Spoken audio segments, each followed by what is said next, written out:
हरे कृष्णा। आज के निर्जला एकादशी, जिसको पांडवा एकादशी भी बोलते हैं, कल मैंने बताया था पांडवा एकादशी व निर्जला एकादशी के विषय में।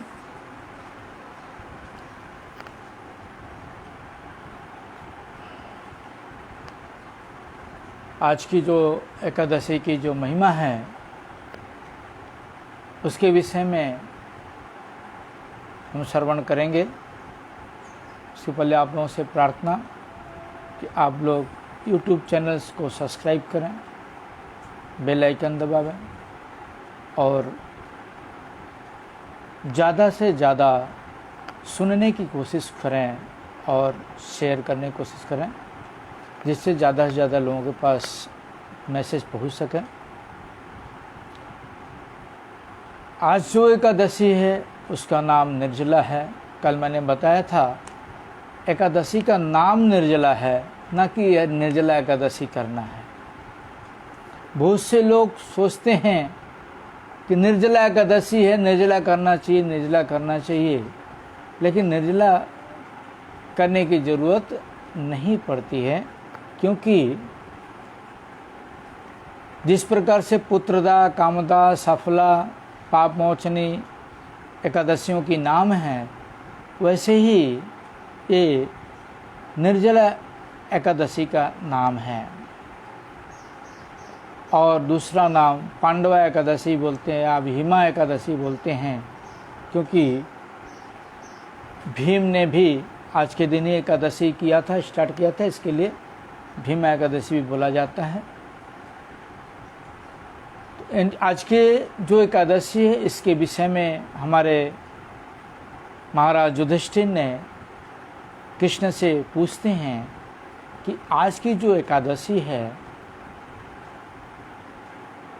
उसकी महिमा बताइए। इसके पहले तो हमने अपरा आदि जो एकादशियां हैं उसकी महिमा श्रवण की, लेकिन जो आज की जो एकादशी है उसकी महिमा श्रवण कराइए। उसका नाम क्या है, देवता कौन है, ये सारी चीज़ें उन्होंने पूछा।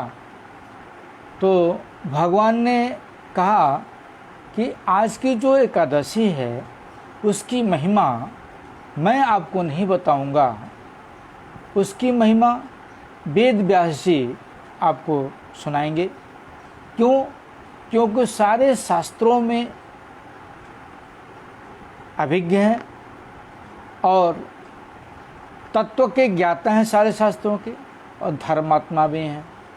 इस कारण से वह सारे चीज़ों आज की जो एकादशी है उसकी महिमा वह श्रवण कराएंगे।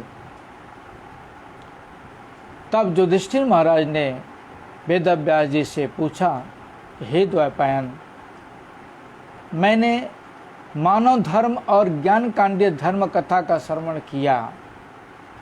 मानव धर्म की और ज्ञान कांड की जो धर्म है तो सारी चीज़ों के विषय में हमने श्रवण किया। अब आप यथायथ जो वैष्णव धर्म है उसका वर्णन करिए। तब वेदव्यास जी ने कहा, हे महाराज, तुमने जो समस्त धर्म कथा श्रवण की है, कलयुग में मनुष्य समस्त पालन नहीं कर पाएंगे।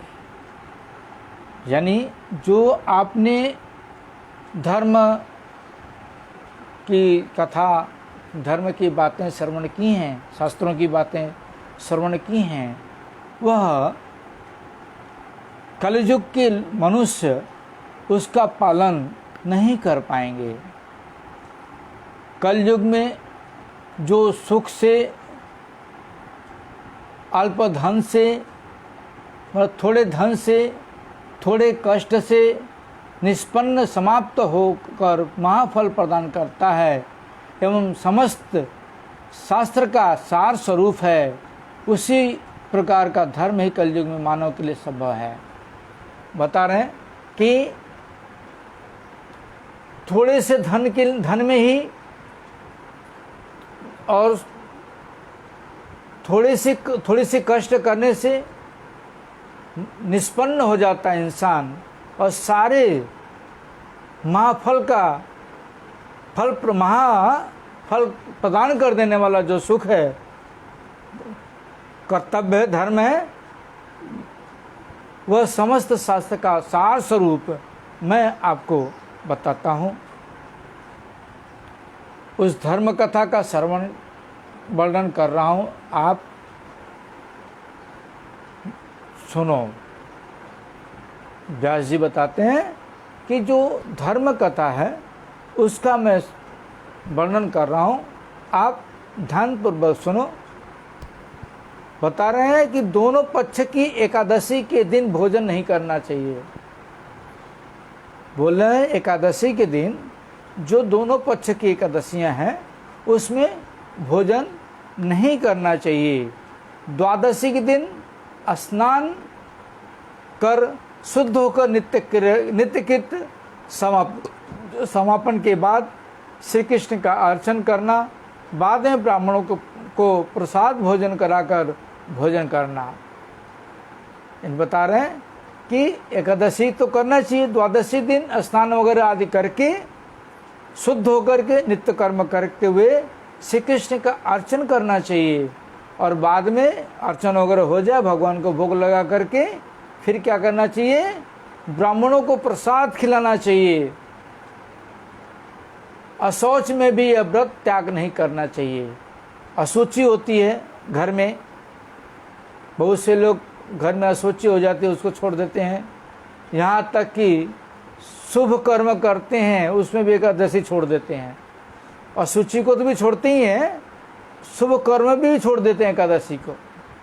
तो यहाँ पर बता रहे हैं कि अशुचि अगर होती है तो उसमें भी इसको त्याग नहीं करना चाहिए।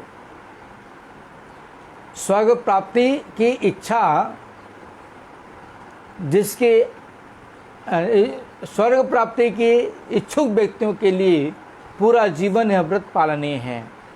जो व्यक्ति स्वर्ग प्राप्ति के इच्छुक हैं उनके लिए बता रहे हैं कि आजीवन यह व्रत करना चाहिए, इसमें कोई संशय नहीं है। आजीवन इस व्रत को करना चाहिए, इसमें कोई संशय नहीं है। पाप कर्मरत और धर्महीन व्यक्ति भी यदि इस एकादशी के दिन भोजन न करें तो वे यमलोक में नहीं पहुँचते हैं। बता रहे हैं कि जो पाप कर्म करने वाले व्यक्ति हैं और कर्मों में रत, संसार के कर्मों में रत जो व्यक्ति हैं, ऐसे व्यक्ति भी अगर एकादशी के दिन अगर भोजन नहीं करते हैं तो वे जमलोक का दर्शन नहीं करते, यानी जमलोक में नहीं जाते हैं।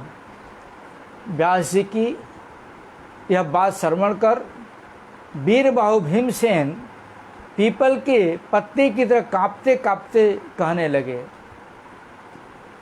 यहाँ पर लिखते हैं कि वीरबाहु जो भीमसेन थे यह सारी बात घटना को सुन रहे थे, और सुन करके जैसे पीपल के पत्ते हिलते रहते हैं उसी प्रकार ये पीपल के पत्ते की जैसे हिलते हिलते कांपते कांपते बोल रहे हैं, हे महाबुद्धि पितामह वेदव्यास, माता कुंती, द्रौपदी, भ्राता युधिष्ठिर, अर्जुन, नकुल और सहदेव ये सभी एकादशी के दिन भोजन नहीं करते। मतलब माता कुंती, द्रौपदी और भाई लोग,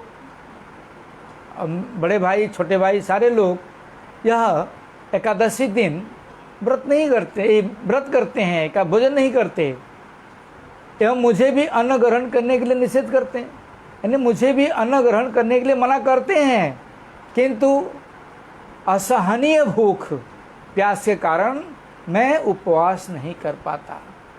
जो असहनीय, मेरे लिए सहन करने योग्य भूख और प्यास ऐसी है कि मैं एकादशी व्रत नहीं कर पाता।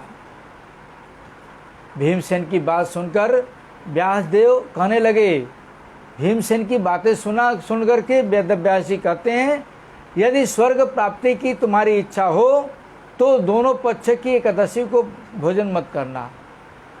बोलते हैं अगर स्वर्ग प्राप्ति के लिए तुम्हारी इच्छा है तो दोनों पक्ष की जो एकादशी है उसमें तुम भोजन नहीं करना। उनके जवाब में भीमसेन उत्तर देते हैं, मेरा निवेदन है कि उपवास तो दूर की बात, बता रहे हैं कि उपवास तो दूर की बात है, केवल एक बार भोजन करके भी मैं नहीं रह सकता, कि 24 घंटे में एक बार मैं भोजन करके भी खाली पेट नहीं रह सकता। क्यों नहीं रह सकता, उसके विषय में बता रहे हैं कि ब्रिक नाम की जो अग्नि है, हम लोगों के शरीर के अंदर जो अग्नि है, पेट के जठरा अग्नि जिसको बोलते हैं, उसका नाम है ब्रिक।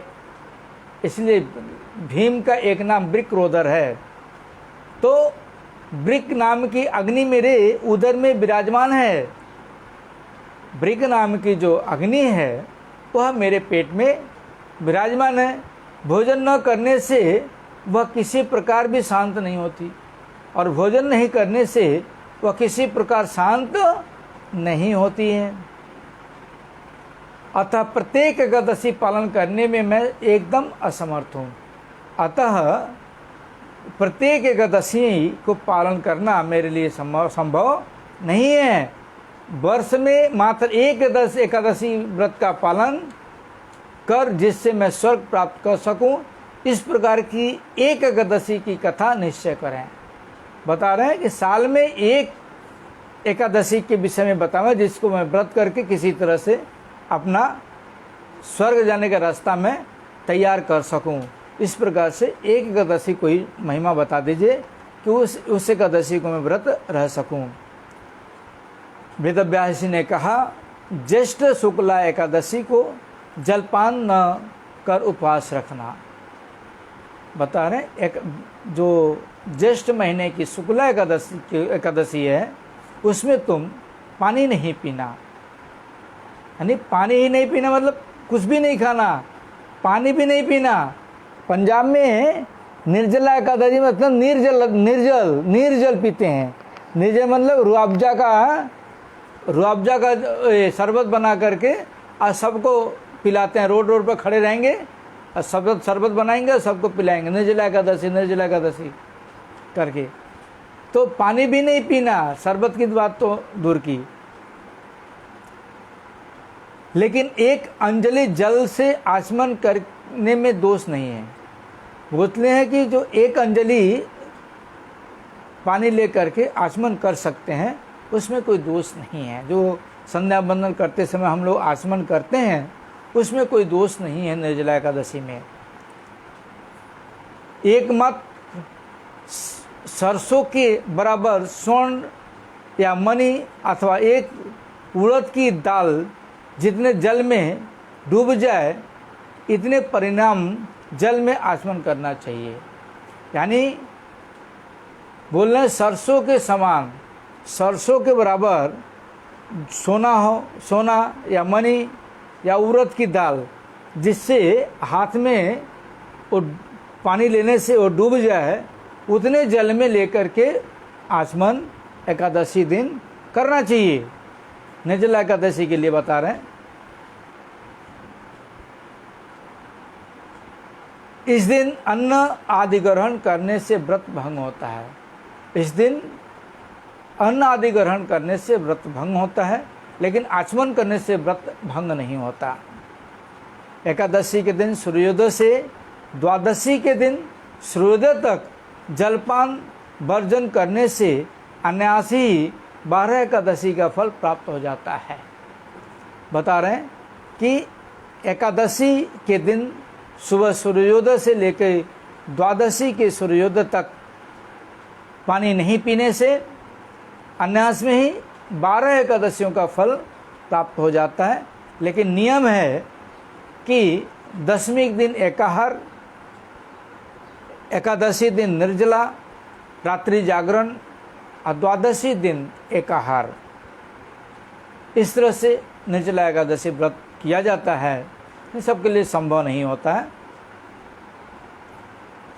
द्वादशी के दिन ब्रह्म मुहूर्त में स्नान आदि समाप्त कर ब्राह्मणों को वस्त्र और स्वर्ण दान कर भोजन कराकर संपूर्ण परिवार सहित स्वयं भोजन करना चाहिए। बता रहे हैं द्वादशी दिन ब्रह्म मुहूर्त में उठ करके स्नान आदि समाप्त करके भगवान को भोग लगा के जो भी ब्राह्मण अतिथि वगैरह आते हैं उनको खिला पिला के स्वर्ण दान करना चाहिए और फिर परिवार के साथ भोजन करना चाहिए। इस प्रकार एकादशी व्रत पालन करने से जो पुण्य होता है उसका वर्णन करता हूँ, उसे श्रवण करो। इस प्रकार से एकादशी व्रत करने से जो उसका फल होता है वह मैं तुम्हें बता रहा हूँ, वह तुम श्रवण करो।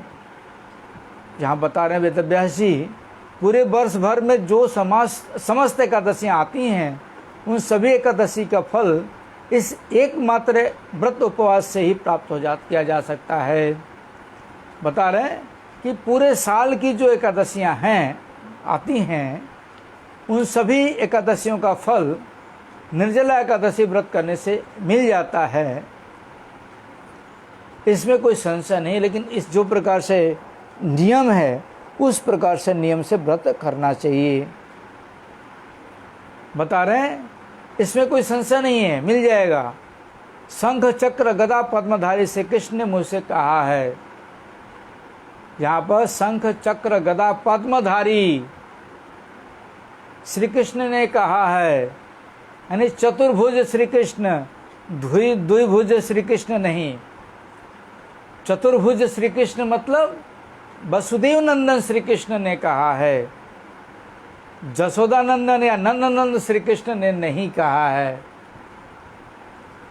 वैदिक और लौकिक समस्त धर्मों का परित्याग कर मनुष्य एकमात्र मेरे शरणापन्न होकर एकादशी को निराहार रहने से पाप विमुक्त हो जाता है। बता रहे हैं कि वैदिक और लौकिक सारे धर्मों को परित्याग करके मनुष्य मेरे एकमात्र शरणापन्न होकर के और एकादशी व्रत का पालन करता है निराहार होकर के, तो उससे जितने भी पाप होते हैं सारे पाप विमुक्त हो जाते हैं। कलयुग में द्रव्य शुद्धि नहीं है, कलयुग में द्रव्य शुद्धि नहीं है, अतएव कली में शास्त्रोक्त संस्कार विशुद्ध नहीं होता। कलयुग में द्रव्य शुद्ध नहीं है, इसलिए शास्त्र के अनुसार जो संस्कार किए जाते हैं वह विशुद्ध नहीं होते। इसलिए वैदिक धर्म, जो वैदिक धर्म मतलब उपनयन आदि जो वैदिक धर्म बहुत से संस्कार हैं, ये सारे धर्म बता रहे हैं वैदिक धर्म में आते हैं। तो वैदिक धर्म कभी भी सुसंपन्न नहीं हो सकता। इस जितने भी वैदिक धर्म में जो आते हैं 16 संस्कार, सारे संस्कार जो है वैद जो सुसंपन्न नहीं हो सकता। हे भीमसेन, तुम्हें बहुत सी बातों का वर्णन करने से क्या प्रयोजन। बोलते हैं भीमसेन को बता रहे हैं कि आपको बहुत सी बातों का वर्णन करने से कोई प्रयोजन नहीं है, मतलब कोई आवश्यकता नहीं है। तुम दोनों पक्ष की एकादशियों को भोजन नहीं करना। बोलते हैं तुम दोनों पक्ष की जो एकादशी है उसमें भोजन नहीं करना। यदि इसमें असमर्थ हो तो ज्येष्ठ मास की शुक्ल पक्षी एकादशी को जलपान छोड़कर उपवास करना। अगर दोनों एकादशियां नहीं कर सकते हो, करने में समर्थ नहीं हो, तो जो शुक्ल पक्ष ज्येष्ठ महीना की एकादशी है उसमें पानी नहीं पीना और उपवास करना। यह एकादशी धन धान्य और पुण्यदायिनी है। यह एकादशी जो है धन धान से भरी हुई है और पुण्यदायिनी है। यह मैं सत्य कह रहा हूँ। जमदूत इस व्रत पालनकारी व्यक्ति को मृत्यु के बाद भी स्पर्श नहीं कर पाते।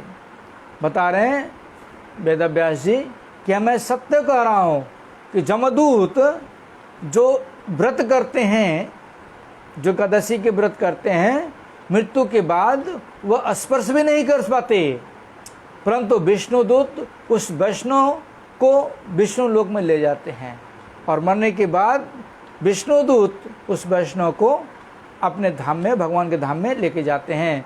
अतएव यत्न पूर्वक इस पांडवा निर्जला एकादशी व्रत का पालन करना। तब उन्होंने बताया कि तुम क्या करना कि यत्न के साथ इस पांडवा निर्जला एकादशी के व्रत को करना। आज की जो एकादशी की महिमा मैंने बताया, ये बहुत ही पुण्यदायिनी है, इसलिए आज बहुत ही महिमा है इसकी।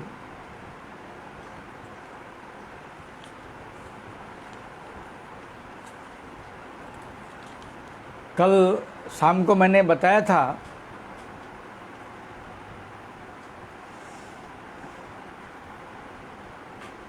एकादशी के दिन किसी भी तरह से, मतलब 5 प्रकार के जो अन्न हैं वह ग्रहण नहीं करना चाहिए। संसार में बहुत से गुरु, बहुत से जो ब्राह्मण लोग हैं, कर्मकांडी ब्राह्मण लोग, वह लोग बोलते हैं रोटी खाओ कोई बात नहीं, चावल नहीं, अन्न खाने के लिए मना किया गया, रोटी खाने के लिए मना किया नहीं गया, दलिया खाने के लिए मना नहीं किया गया।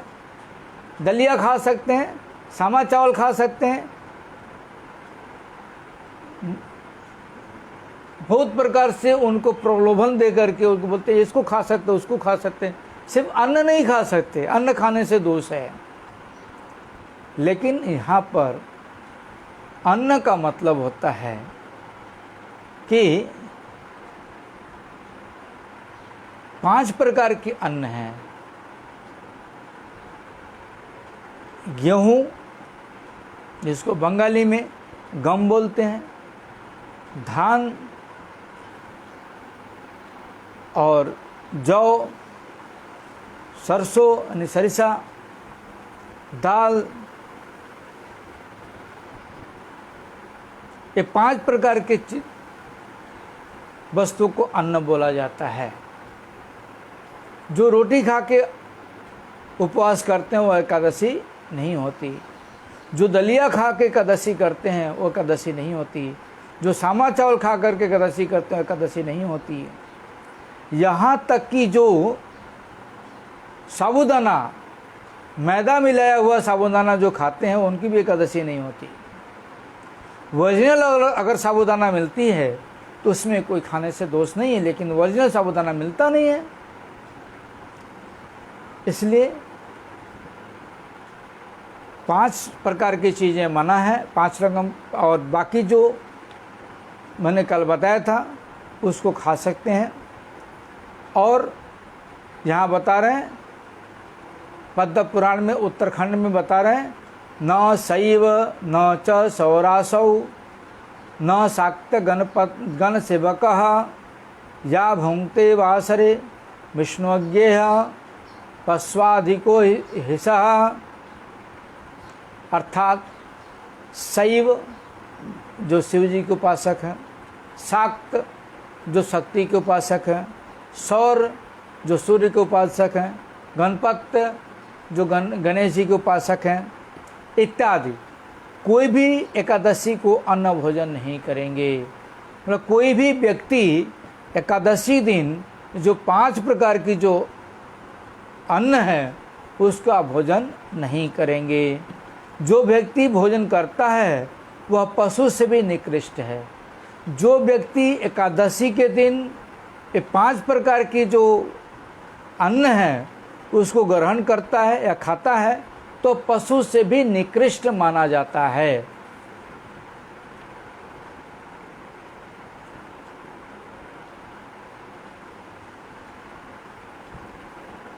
यहाँ तक कि बता रहे हैं ब्रह्मचारी गृहस्थौ व वानप्रस्थौ अथवा यति ही एकादश्याम ही भुंजानो भुंक्ते गोमांसमेव च एव ही।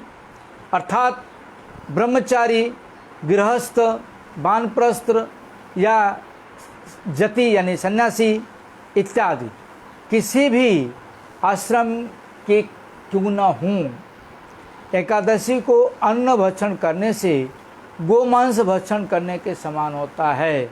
एकादशी के दिन जो व्यक्ति अन्न भोजन करता है 5 प्रकार का, वह गो मांस खाने के बराबर खाता है, समान होता है। और क्या, मातृहा स्पृहाश्चैव भातृहा गुरुहा तथा एकादश्यान्तु या भुंक्ते विष्णुलोकाच्युतो तो भवेत। एकादशी को अन्न भोजन करने से माता, पिता, भ्राता, गुरु हत्या का पाप लगता है। इसलिए भोजनकारी व्यक्ति द्वारा अन्य पाप कर्म करने पर भी वह विष्णु लोक में